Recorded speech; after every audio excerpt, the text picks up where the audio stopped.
solution back.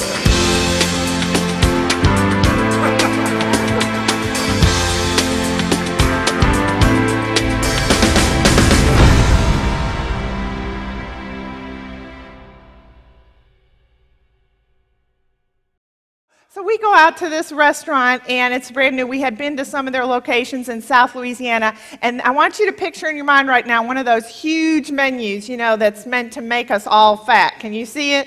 You know, hundreds of selections, and you're just all excited trying to figure out the right one and what you would like. And so I look down and sift through this, and I finally zone in on a snapper, red snapper with a crab meat hollandaise topping. Now, can you all say, okay. You know, have you ever ordered something you could almost picture it in your mind? Well, that's the way it was for me until the server showed up at the table, and she sets everyone's entree before them, and I'm looking around, a typical female, I'm looking around to see what I should have ordered, what's on everyone else's plate, and finally I had the good sense to look down at mine, and folks, my snapper was naked. There was no crab meat hollandaise topping on it. Now, you know, strange how your mind works as a consumer. Immediately, this picture in my mind pops up of the menu and the $16.95 price that I am paying for my naked fish. And I am not a real happy camper. So you know, being the type A personality that I am, I call the server over and I'm like, "Excuse me, ma'am." She's like, "Yes, can I help you?" There is no topping on my fish. "Oh, would you like to see the manager?" And I thought, well, that's not what I had in mind, but let's bring him on. So pretty soon the manager comes over to the table. He's very official. "Ma'am, I understand that there is no topping on your fish. Is that right?" "Yes, that's right." "Well, I have checked with the kitchen, and unfortunately we are out of that topping this evening, so what I have told your server to do is to credit your bill for $1.50, which is the value of the topping." So as he is walking away from the table, my then 12-year-old is going, $1.50? $1.50? You see, she knew there was no common sense to that, and I'm sure if you were paying $16.95 that night, you wouldn't have thought so either. So what I'd like for you to do right now is poke your neighbor. Can you poke your neighbor at your table? Okay. And I want you to tell them, if you were me in that restaurant that night, what would you have wanted instead of $1.50? Way back there. A gift certificate. Woo! Let's give them a round of applause. That's a good solution. Now, I heard someone that's a little bit more serious. "I want a free meal." Well, think about it. Now, also think about in any close encounter on the front lines, part of what we're talking about is the experience. And think about both of those things that were just mentioned, which are very valid, because why? Because that is what that particular consumer wanted. And I certainly have to pay attention and ask questions and find out what they wanted. But also always think about the experience of the service. All of you are service providers, the experience that you are providing.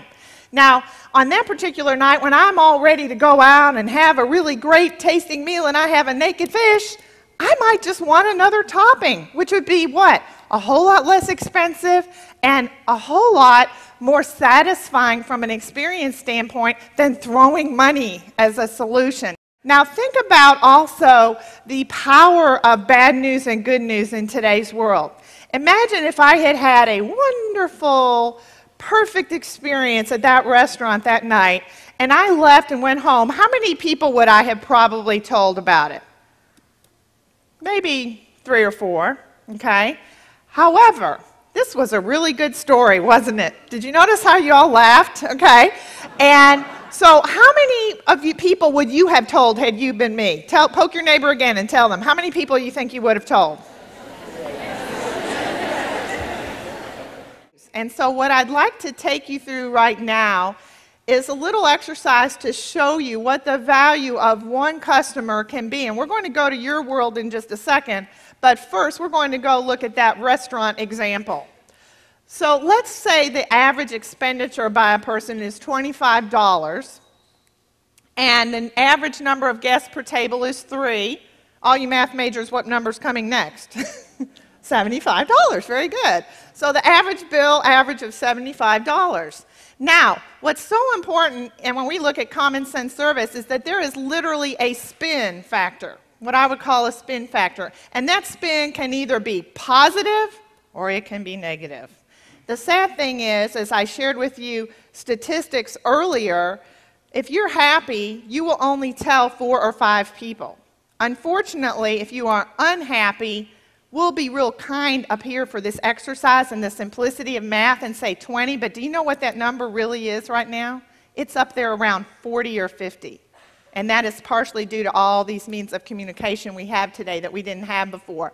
So my positive value, as you can see, is $375. Of that transaction, 75 times 5, the positive value is $375, okay? So I'm going to do the little reverse here. This is your plus side, right? So 375 right here, here's 0. Now let's look at what the negative possibility is. That value times 20 is $1,500. That's a huge swing, isn't it? Because as those people come in and either are satisfied or dissatisfied, and they tell 10 or 20 potential customers their satisfaction or dissatisfaction, we have this spin factor. Now look at the differential between that positive and negative number for that one little transaction, $1,875. Now, would most of you agree that in your world, we're talking about more than $25 on a hit there? Shout out some numbers to me. What are some numbers that you wrote down? Did you all hear that? $50,000. What are some other numbers? Because certainly numbers under 50,000 would be significant as well. How about the table with all the lovely red shirts in the back there? $25,000. And really what I'm trying to do is to make you, as my family calls me, obsessed with observing what folks are doing wrong and what they are doing right.